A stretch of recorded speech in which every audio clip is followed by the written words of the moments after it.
Grab a cup of joe and let's gather round that hay bale. With your hosts, Ann from Andale Homestead, Cayce from Ormsby Farms, Monica from Bland's Promised Land Ranch, and Sandi from Suburban Homesteader, Wyoming, Arizona. Here they are. Hey, y'all, hey. Hey, y'all. Hey, it's Ann with Andale Homestead. And I'm Monica from Bland's Promised Land Ranch. Hello, everyone. It is Cayce over at Ormsby Farms. And this is Sandi with Suburban Homesteader, Wyoming, Arizona. Now, y'all, we are so excited about this episode. We are talking about eating with the seasons. It's something that we don't really talk about a lot. I don't think we've ever talked about it on the podcast. And I think that's why it is such an important topic to dive into. Like, what is in your garden? What are we eating? What makes your body feel good? But before we get into it, if you're listening to us over in podcast land and you're like, hey, they have really nice voices. Wait, we get really nice faces too. And you can come over to YouTube and see us and just click on that QR code or our Linktree link in all of our bios, show notes, and then press on YouTube. And you can come see our faces because sometimes, like today, we have little show and tell stuff where you actually get to see what we're talking about, see books that we're talking about or how we do it or all of that good kind of stuff. And remember to go ahead and subscribe to our YouTube channel because we have a Tuesday night live radio show where we re-talk about what we talked about on tonight's episode. So, eating with the season, Sandi, talk to us because we're doing this as a two-part series and we're talking about spring, early summer right now. What should people be thinking when they're thinking eating with the season, early spring? Well, I think that we have to really, if you can really naturally vary your diet, I think it makes you healthier. So there are things that maybe you're in the South, and things are already starting to come up. You've already got some things in your gardens.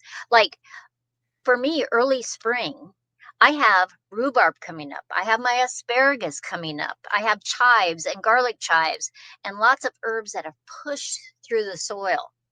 So eating with the seasons is really seeing what you have locally and maybe at a farmer's market if you're not a gardener, but it's what you have right there that's completely fresh. It's at that peak and you're going to get the most nutrition, the most vitamins, the most minerals.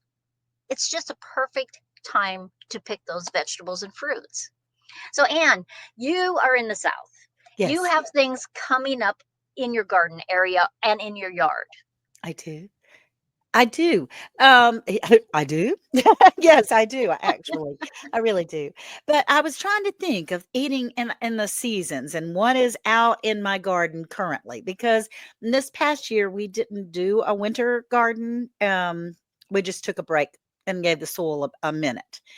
And so what I have out there now are onion tops from planting the roots of onions. So I have onion greens, I should say. I have Swiss chard and celery.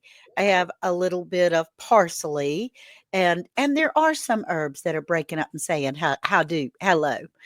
And then our chickens, of course, are going nuts with the eggs, which is wonderful. But when I was thinking about this subject, as far as eating with the seasons, I had spoken earlier with you guys about it.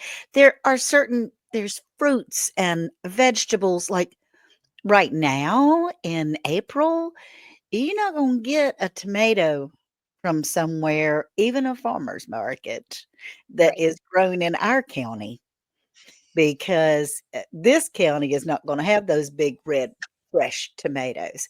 But in the middle of the summer, you go out there and you can pull them right off the vine, slice them open, carry a little salt in your back pocket and snack. And that's when it's the most nutritious, right? Is Right.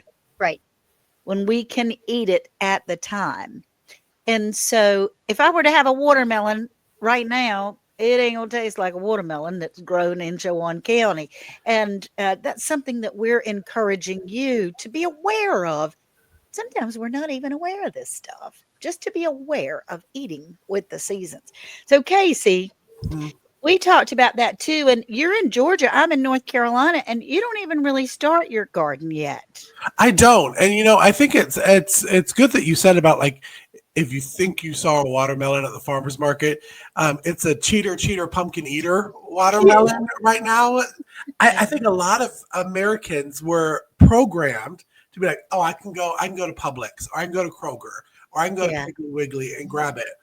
When I think of eating with the seasons, I have to think, okay, back in the 1800s, Mhm. I was homesteading then. Would I be eating this watermelon right now, or having this apple? I mean, if you preserved the apples, yes. Because I don't put my garden in until the beginning of May. Most people in the South say after Easter. You put it in after Easter is the best time to put it in. I'm a little chicken, and I put it in May because I want to make sure there's no more frost at all. Yeah. And in April, which is when we're shooting this, I don't really know when it comes out, but we're shooting in April.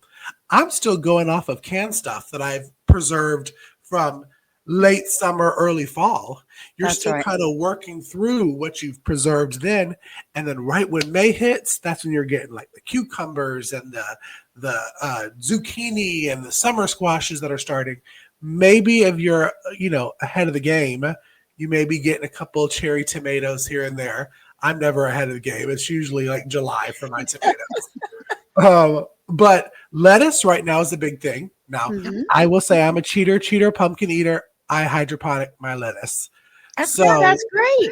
I love having lettuce year round. But if we're talking eating with the seasons, it really is the cooler parts of the month. Lettuce doesn't really like June and July in Texas, North Carolina, Georgia, and probably not even Arizona either. They don't really like those temperatures. So right. since we're saying eating with the seasons, right now is a good time to get some really pretty fresh lettuce from the garden because they like these cool 60s, early 70s. I'm pushing it with early 70s, but 60s, early 70s. What about you, Monica? And Texas is kind of like goes from 30 degrees to 110 overnight. So what's in your garden right now that you're eating off of? Nothing, because I didn't plant anything last year. But no, I have all my like Facebook memories and all the things coming up from last year, and I'm getting reminded of all the things that I would normally have coming up right now. And I was making a list because just in the last week or so, I have pictures of my kids going to my garden from my winter garden, if you will. And I had already have, like, by now, I would normally have heads of cabbage. I would have broccoli out Right. there. I would have Right. celery out there. Usually any kind of kale or collards, they'd be up. They'd be up and we'd be pulling from them. Last year, last year, I have a short video that I took of me and my 8-year-old, who was only 7 at the time. He's so sweet. And we were out there working, and he's got his, like, we would just take the colander, right? I mean, we're like, well, that's how easy we are. We're like, get the colander, baby. We're just going to put it right in the colander. We each had a colander, and we were filling it up with lettuce leaves because I wanted to take lettuce in, and he was grabbing broccoli leaves and cabbage leaves. So we'll take Right. some of the cabbage and the broccoli and mix it in with our salad because we had a lot of loose leaf salad, and the loose leaf is real soft. And I like a crunchy salad. So we would take the broccoli leaves, we would take the cabbage leaves, any of those leaves, and we would mix it in with our salad. And so we were Awesome. making a big salad. And so that's what we do here. As soon as we have any of those greens, any of the collards, any of them cole crops that are coming in, now is the time for us, is when we would be collecting that stuff up. I never would have thought of broccoli greens. That is such a good idea. I mean, I shred it to put it in egg rolls, but crunch. It is a crunch, and it's wonderful. So we just make ourselves chopped salads, and we will eat. I mean, this time of year normally, and I know Eric is missing it terribly because this time of year normally, even if I don't have a big garden out there, we have at least 3 or 4 rows of greens and just different types of cole crops. And last year, my broccoli was looking a little raggedy, but we had it because I planted it too late last year. But I did have the leaves. So we greens. get off the leaves, and we had all the greens. But There you go. yeah, normally we're eating salad 3 days a week this time of year. I mean, because we can take all those big green leaves and get them in there and get all that stuff, because other times we don't really have it. Now this year I'm trying to schedule so that we'll have it a early crop, hopefully, and then we'll have this time of year next year so that I can have 2 different crops, because in Texas, I believe we can do that. And Yeah, so, Right. we can here. but yeah, normally we're eating a ton of salad this time of year with any of those grains we can pull, because why not? And for us, we process beef twice a year. Typically, we process in the late fall, early winter, because they've just come off of all that nice grass. But we also try to process in the beginning of the year, because typically if we don't want to feed people on our we don't feed people if we don't want to feed the cattle on our grass through like that nice grass coming up, and we know we have a couple cattle that we're like, no, we got to get rid of you, then they come off the hay and we process them right away too. So as a matter of fact, we're about ready to have 2 big beef coming in, and we'll be eating a lot more beef in the next few weeks because we're back to fill the freezers again. So depending Okay. on when we eat with our season that way, and we eat depending on, so we'll be processing pork here again soon. And for us, that's part of a seasonal thing for us. We'll do that with the seasons as well. So we plan our meat around what we need to fill our family's freezers up, and we eat it as fresh as we can. But beef is a little different when you're getting it from the processor frozen. But yeah, Yeah, but but that's this all. time of year, it's salads all over the place, usually a lot. Yeah. Now, in Texas, do you have dandelions? We do. Because they make, especially those early dandelions in early spring, Hmm. those leaves, they're not bitter, Hmm. and you can eat those, and then you can take those tops, the yellow flower, and you can Yeah. make jelly out of them, and it See, tastes kind of like a grassy Jelly honey. or tea. I've Yeah, thought about Sarah's that. I keep tea. seeing it on there, but my sister is like deathly allergic to dandelions. So I'm so afraid to make some sort of dandelion jelly and give it to my children. That would be like the one thing. I'll be like, here, take this, guys. Yeah, But gotcha. otherwise, I really want to try it. I'm kind of nervous. But I know that berries are starting to come in season too, like Mhm, late April, early May is when a mhm. lot of times some of the wild berries will come out. And we have some different vines. So if you have like raspberries and things like that, I believe that they're coming out this time of year too, just based on what I'm trying to remember. But where we are, Mulberries. the berries will all start to come out really soon too. Yeah, because right now, for sure, strawberries. Oh, that's In right. your part, back in Wyoming, the strawberries aren't ready, and so I think you have to just look at where you live Hmm. and eat according to your season, not Yeah. necessarily according to Anne's or Casey's or Monica's or Hmm. mine, Right. because depending on where you live in the country. Like I was telling everybody before we started, like I'm in Arizona right now. I have been harvesting so much broccoli. I pulled up um, new potatoes today. Which is I have amazing. That's so I've cut amazing. so much Swiss chard. It's just been crazy, and I've got red tomatoes. But so those are peaks for me in Arizona. Where Yeah. in Wyoming right now, no. I was Yeah. going to say, what No. temperature is it in Wyoming? Have you looked and have you I seen what I it is in have Wyoming?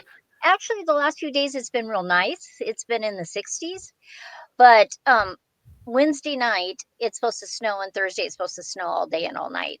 Oh So my it's going to goodness. go back down in not bitter cold, just down into the 30s. So unless you have a greenhouse or cold frames or low tunnels, something that you can protect your greens, and like there are seeds you can buy that are more hardy. And Oh, so you can do that accordingly. So, and we can talk about that next episode when we talk about late summer and fall right. harvests. But I really think that if we can really look at our seasons, like abundance of eggs, and Right. your Yes, chickens could be going absolutely. crazy. They are getting 4 eggs a day out of 4 chickens. It's absolutely wonderful. That does sound good. I was counting today. We're getting 16 a day. Yeah. Oh And Awesome. my I'm like, goodness. I'm almost quiche out, and I'm Uh, almost deviled egged out, and hard boiled egged out. But okay. that's eating with the seasons right there. When you get the eggs, you're either preserving the ones that you want, but you're adding it to everything. We're adding it to the dog's food. Dogs get eggs. You get There you eggs. go. Oh, you want a salad? You get an egg on top of it. Yeah. You want noodles? You get an egg on top of it. Huh? That sounds wonderful. That sounds absolutely wonderful. Now, Sandy, there was some sort of this information that we were speaking of that you said there were a lot of books out there that There we can check is. to see to actually eat with the seasons because in your area, whenever whatever is coming off at your time, wherever you live in the world, then that's the time that that fruit or food is the most nutritious. Is that correct? Correct. Yeah, you want it at its peak. Food goes through a cycle. Plants go through a cycle, and why not get it at when it tastes the best? It's like when you buy Right. tomatoes in the store in the middle of the winter, and it's like, what is this? Right. It Right. doesn't taste like a tomato. Tomato But flavored gummies. and if Casey can pop up some of the books that, if you're just interested, the USDA has um, charts that have it for seasons. There's a Which lot of is so fun. websites that talk about it. Look at Like that. this isn't about Amish recipes, but it's based on the four seasons because our ancestors always Mhm. ate according to the season. Okay. And so, A plus on that book. All And right. also, for those that are listening, again, this is one of the reasons that you'd want to come over to the YouTube channel to see this. But I Yep. know also that Sandy will send it over and we'll make sure that we have the links for these books in our Amazon storefront, which is in our QR code. Okay. Go to our Linktree link and we'll have all of the different kind of stuff. If you want to get one of these books, if they look appetizing or fun to you, go ahead. Why not? It doesn't cost Yeah. you anymore. It just And shows there's a number that of you them. care Yeah. us. And it's Wanda and Brunstetter's Amish Friends Four Seasons Cookbook, just in case. And Right. so we have another Because, book. yeah, I'm sorry. this is a 3 season diet. Because most people in the United States don't actually grow in the wintertime. Right. And they preserve so that they can eat what they harvested in the wintertime. Um, but it talks about if you can get into that balance, into that rhythm of eating correctly, how it can literally you lose weight, you feel better, you feel healthier. And so an interesting book to read. Wow. I told Sandy every time we have a conversation, I buy another book. I know. I'm over here saving it on my computer. Huh? But Yeah. also, Sandy, we talked about it too. That I think your body craves what is going to be cooked in the season. We've talked about that. That you Right. feel like you want to eat lighter stuff, like the salads and the tomatoes and the zucchinis. In the summer and in the winter, you need the heartier, the carrots, the potatoes, the That's right. stews and the soups and all that kind of stuff. So I think that's very interesting. The 3 seasons diet sounds very, very interesting because who doesn't want to lose a little bit of lbs? I know. Oh yeah. Oh Okay. yeah. So this is my favorite out of all of them. This is called Rooted Rooted Kitchen. Oh, And it talks about seasonal recipes, because when you go through the season, early spring, there's certain things they're giving you recipes for early spring, for summer, for fall, and what to after you've preserved or stored things. Because like when I grow onions in Wyoming, we grow what they call long day onions. Those will last me all the way until I'm harvesting onions again because they right. just store so well. They're obviously not a Walla Walla because a Walla Walla would never store that far. They're good, but they don't store. And like a lot of people will still have butternut squash or pumpkins that they've kept in a cool place. And so this book, Rooted Kitchen, um, Ashley Rodriguez, I just think is a really excellent book and good Okay. photos, great photos inside Oh, so the cover's really pretty for those that don't see it. It is very pretty. And I just ordered it, so you know. there. And this one is staying healthy with the seasons, and this is by a doctor. I like that some of the medical community is going, hey, we really need to eat according to our season, and it can just benefit you health wise. And so I appreciate that book. That's awesome. Staying healthy with the seasons. Elson M. Haas, Yes. MD. Okay. Yeah. um I remember reading an article, and it had to be from, I don't know, 2010, 2012. It was in Mother Earth News, and it was by Joel, the chicken guy, Joel. Sultan, Joel, Joel Salatin. Thank you. Joel Salatin. The S name. It's the And Salatin, yeah. he was talking about chefs buying his eggs, you know, and how in the springtime they're just so orange. You know, they are Right. just amazing eggs all the way into, you know, before it gets real hot in the summertime. And then the colors change because the animals are eating different things. And he was They talking do. to one of the chefs. And in this article, he talked about this chef had got trained in Switzerland, which I really appreciated the article. And he said that they taught them there were April egg recipes, there are August egg recipes, and there Oh. are December egg recipes, knowing that there are changes in the season, even with the animals. Oh And I my thought, goodness. that is amazing to me. It is. I mean, you know, most of the time you can see our faces. Well, if you go to YouTube to watch us, you can see our faces where when we are learning something new from each other, we're kind of going, wow, just, you know, your brain Mine's explodes. exploding. But Yeah, and that's why those books are good, you know, or you can find, there are blogs all over the place that talk about eating with the season, right. and they'll give you some recipes. Take advantage of, if your Swiss chard is spring Swiss chard versus Mhm. fall Swiss chard, what can you do differently? Right. Yeah. And different recipes. Because, you know, it never occurred to me really. I mean, yes, quiches would be to me personally, warmer, I mean, colder times where you're eating comfort food and things like that. And deviled eggs are supposed to be during the summer, July 4th picnic. But, you know, other than that, I just figured an egg is an egg is an egg. And you just make it with whatever kind of recipes. But to change the recipe for the flavor of the egg Yes. is amazing to me. That's great. Yeah. Well, I remember doing one time, I made an eggnog recipe in the summer, and it tasted completely different using, as Sandy called it, the April eggs compared to the fall December eggs.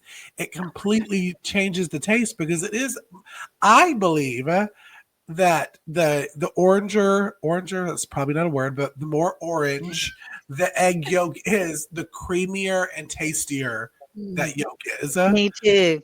And then when it's a little bit lighter, it's still good, but it's a little bit more waterier. I'm telling you, make some eggnog, and you don't have to put an alcoholic beverage in it. Just make just a regular eggnog in the summer. Taste it and freeze it for the winter. It is 1,000 times better to pre-make it and preserve it because it just tastes better.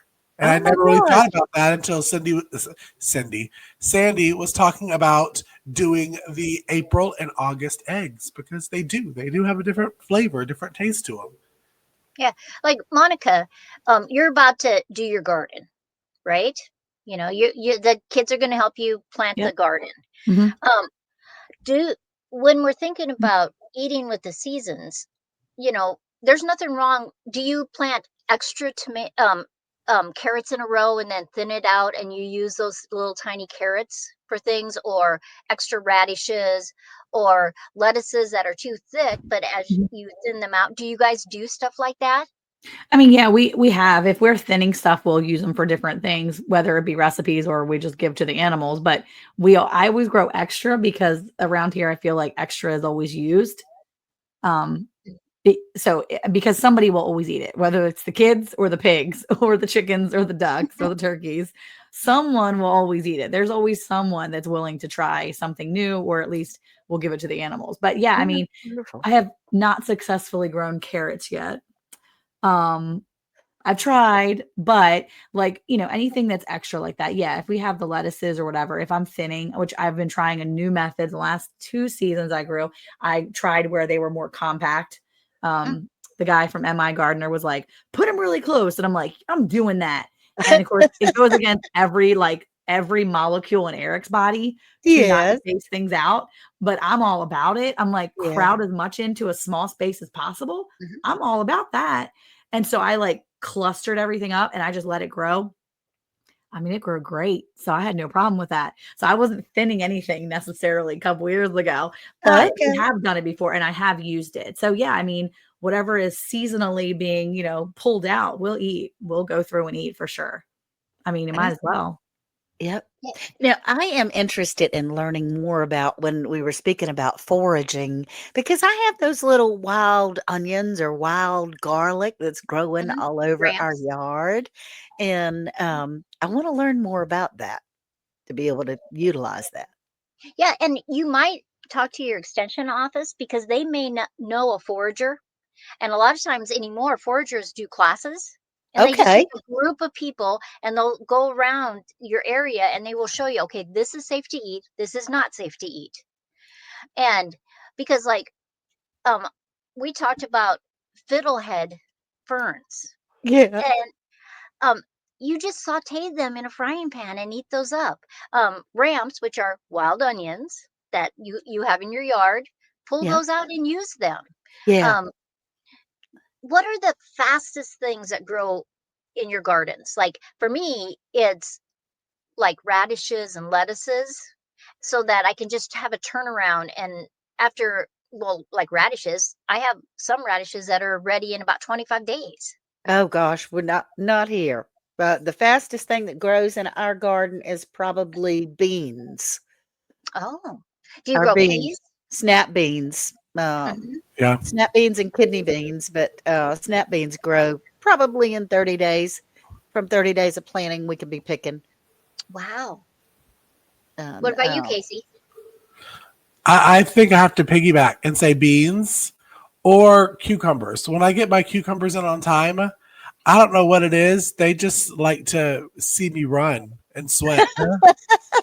Because every time I put cucumbers in, I'm at like 600 or 700 pounds of cucumbers for that season. And it's a very short period for us in the South, well, at least in Georgia, on cucumbers. oh man, a fresh cucumber in the late spring, early summer, nothing like it. Oh, Mhm. So, yummy. Casey, you were saying that you have a short window because after that they start burning up, right? Uh, Okay, so I figured or out. really big and then just dying. Okay, so I figured out like there's a little trick. I'm not trying to trick my fruits or vegetables, but in Yes, Texas, right. the sun is like probably only 5 feet from the ground.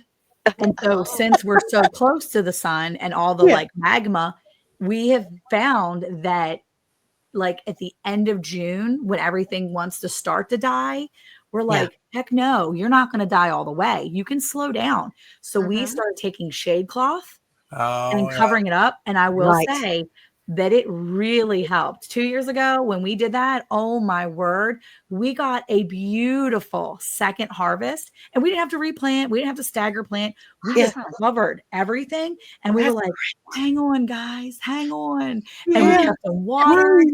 And every now and then we get one that was like, I'm still alive. But everybody lived and then they like came back. And it was like Okay. in August, they were like, we're still here, by the way. And in August, we started to get another harvest, which is weird. You wouldn't think August, but we started getting more. The But it was like temperature was right. July, they wanted to like burn up and die, like the Yeah. death. But normally that's when we start losing, but we didn't. Shade cloth. It is, oh my word, if you live in the South, shade cloth needs to be your best friend. Invest Yeah. in shade cloth. I'm telling you, it is Mhm. so worth it because normally everything would shrivel up, get hard and Yeah. die. And just, I'd be like, forget it. I give up. I quit. Yeah. But it really helped. And I didn't have to replant. I didn't have to do any of it. They hung on. And then even into like September, like October, I'm pulling Mhm. out peppers and tomatoes and Yeah. the Yeah. cucumbers were maybe there. Some of them are a little bitter, but it's Yeah. fine. We give it to the pigs or whatever. But I'm telling you, it is amazing. Shade cloth can save your garden, especially if you're in the South and you're under that, sun. Yeah. Yeah. And really, if you plan, like if you know that your raspberries and blackberries and currants and gooseberries and all those things are going to be ready um, June, July, Mhm. and you need some extra things in that season, those are things you need to plan on planting. Yeah. Yeah. so that you get this whole variety. You don't want to just eat carrots all day long or beans all day long. That Yes. would be so boring, and it would be like you don't want to do it anymore. You Yeah. go, Yeah. eating with the season is not for me. Yeah. But if Right. you can plan ahead and start planting these different things, then you have this huge variety of stuff, Oh, and sounds wonderful. you're fulfilled, you're happy, and um, you'll just have an overabundance. It's Right. got to be better. God's way just has to be better for us. Just has Mhm. to be. There is a plan. There was a plan for all of this stuff. Uh-huh. Well, there is a website too, and I put it up on there for Casey to see just in case. But if you go to this website, it's called seasonalfoodguide.org. And if you go to that website and you look it up, I just Googled how to know what fruit or vegetable is in my, in season at the one time, and it came up. You can literally put in what state you're in, and you can put on any produce, and you can put in the time of year. So end of April, for instance, and it'll tell you everything that could be in season that time of year. So now I'm like, oh my gosh, my mind is being blown, because now I'm thinking, well, I want to find out what's going to be in season in Texas where I live in, November. July. What Yeah, can I November. plant Right. Yeah. so that it'll be ready in November? So if I can find fruits and vegetables, things that are going to be in season in November, then I'm going to space it out and maybe plant that in the summer or whenever. Right. So Right. now that I'm like, oh, I love that idea that I could have. I mean, it's a really cool way to play. See, look at that. Casey's playing with it now on the screen. Oh my God, that's I'm definitely going to awesome. have the Awesome. kids play around with this a little bit and Yeah. maybe plan ahead, like you were saying, Sandy. I'm really excited about this. This is going to be my new favorite website for the next week or so, because I'm going Okay. to play around with what you can plant. I mean, why not? This is the best way to find the variety. Yeah. That's right. If you don't want to do extra brain power. Well, there's no reason to have to go through all that work when somebody's already done it for you. So take Right. advantage of it.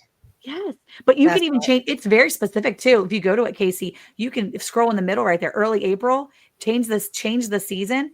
And so like we could go to, anytime in the summertime, early September right there. And now Yeah. all these things are in season. It's just a matter of Wow. planting them again. So, I mean, I can be eating cabbage again in September. Are you kidding Yep. me? That's amazing. Because normally, I know that because I've planted a fall crop of cabbage because we love cabbage and we'll eat all kinds of recipes with it. But in the middle of summer, my kids are like, I miss having cabbage. And I'm like, Yeah. right. Yeah. So, yeah. Oh, that's wonderful. Well, look, you guys, thank you so much all for being here with us today on Round the Hay Bale, where we're talking about seasonal eating. Mhm. And we're going to be live tomorrow evening, Tuesday night, 8 o'clock Eastern, 7 o'clock Central, so that we can discuss this even further and hear what you have to say about seasonal eating and the plan that is going on with that. So we really appreciate you all. Thank you so much for being here, and we'll see you next week on Round the Hay Bale Season 6. Bye-bye.